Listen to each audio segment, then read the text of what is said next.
Assalamualaikum warahmatullahi wabarakatuh. Di sini saya akan menjelaskan tentang konsep ketuhanan. Simak videonya berikut ini ya guys.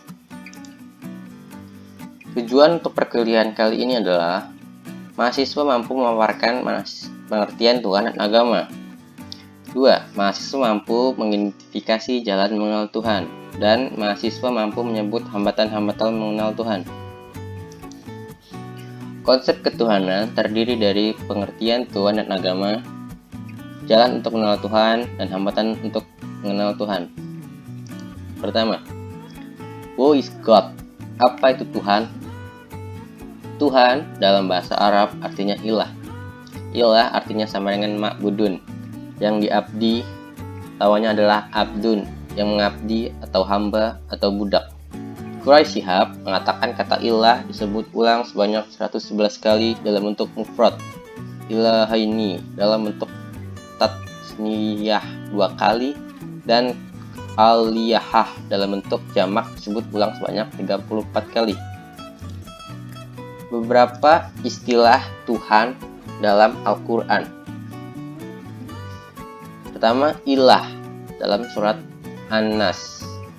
Yang kedua adalah Rob dalam surat Al-Alaq. Kata Rabbun terdiri atas 2 huruf, Ra dan Ba, adalah pecahan dari kata tarbiyah yang artinya Tuhan yang Maha Pengasuh. Secara harfiah, Rabbun berarti pembimbing atau pengendali.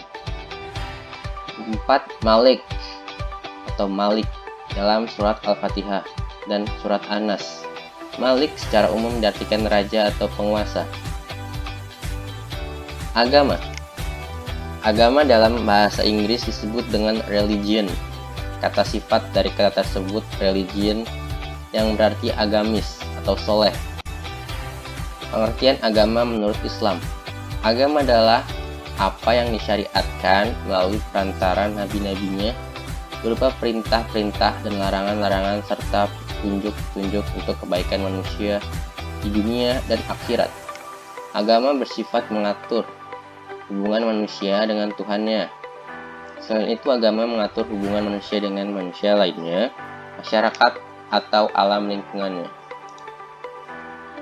Tinjau dari sisi ini, agama merupakan seperangkat ajaran yang merupakan perangkat nilai-nilai kehidupan yang harus dijadikan barometer oleh pemeluknya dalam menentukan pilihan tindakan dalam kehidupannya.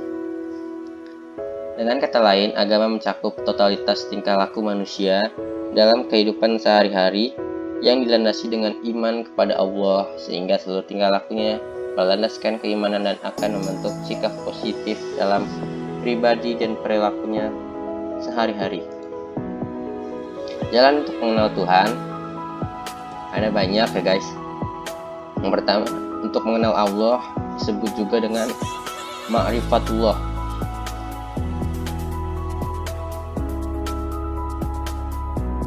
Ma'rifat merupakan bagian dari ilmu tayassum yang memberikan urgensi penting dalam kehidupan manusia untuk mengenal Sang Pencipta melalui sumber ajaran Islam yaitu Al-Quran dan Hadis. Kata ma'rifat berasal dari arafah. Dalam keseluruhan Al-Quran disebutkan sebanyak 71 kali. Dengan penyebutan sebanyak 71 kali tersebut, sehingga ma'rifat dalam term Quran memiliki arti yang bentuk yang banyak, yaitu mengetahui, mengenal, sangat akrab, hubungan yang patut, hubungan yang baik, dan pengenalan berdasar pengetahuan mendalam. Jika pengertian-pengertian tersebut dihimpun dalam satu pengertian di atas, ma'rifat dalam substansi Al-Quran memiliki maksud sebagai pengenalan yang mendalam berdasarkan pengetahuan yang menyeluruh, serta mendalam dan rinci sehingga membuahkan kesadaran spiritual dalam diri untuk mendekatkan diri kepada Allah. Banyak tokoh yang membahas mengenai jalan untuk mengenal Tuhan. Di antaranya, menurut Al-Ghazali, jalan untuk mengenal Allah dapat ditempuh dengan cara mengenal Allah dengan sedekat-dekatnya, yang diawali dengan pensucian jiwa dan zikir kepada Allah secara terus-menerus. Menurut Rumi, yang mengatakan bahwa ma'rifat berawal dari pertama kalinya Allah mengajarkan Nabi Adam tentang nama-nama benda dari segala ciptaannya, terutama agar manusia selalu mempelajari segala tanda-tanda kebesarannya di bumi, agar terungkap kebenaran dan pengetahuan tentang ciptaannya sebagai landasan untuk mengenal Allah. Jalan mengenal Allah. Untuk mengenal Allah dapat dilakukan dengan memahami tauhid uluhiyah, rububiyah, dan al-asma wa sifat. Ayat-ayat yang berkaitan dengan ma'rifatullah. Ada surat Al-Imran, ada surat Ar-Rum, surat Al-Baqarah, surat Al-An'am, surat Muhammad, surat Al-Hajj, surat Fatir, surat An-Nahl, surat Al-An'af, surat Al-Anfal, surat Luqman.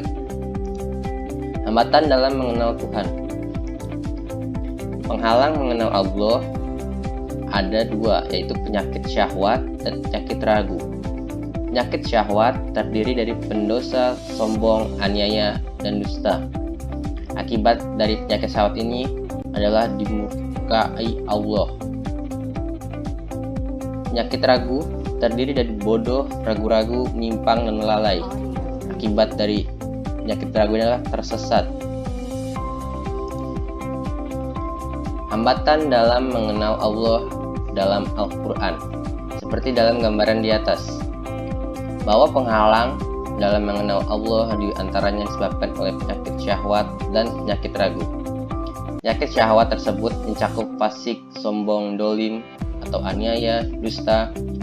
Penyakit tersebut diobati dengan mujahadah. Sedangkan penyakit ragu mencakup bodoh, ragu-ragu, menyimpang, dan lalai. Penyakit tersebut diobati dengan ilmu. Ada pertanyaan? Kalau ada pertanyaan, komen di bawah ya guys. Sekian dulu dari saya. Kurang lebihnya mohon maaf. Wassalamualaikum warahmatullahi wabarakatuh.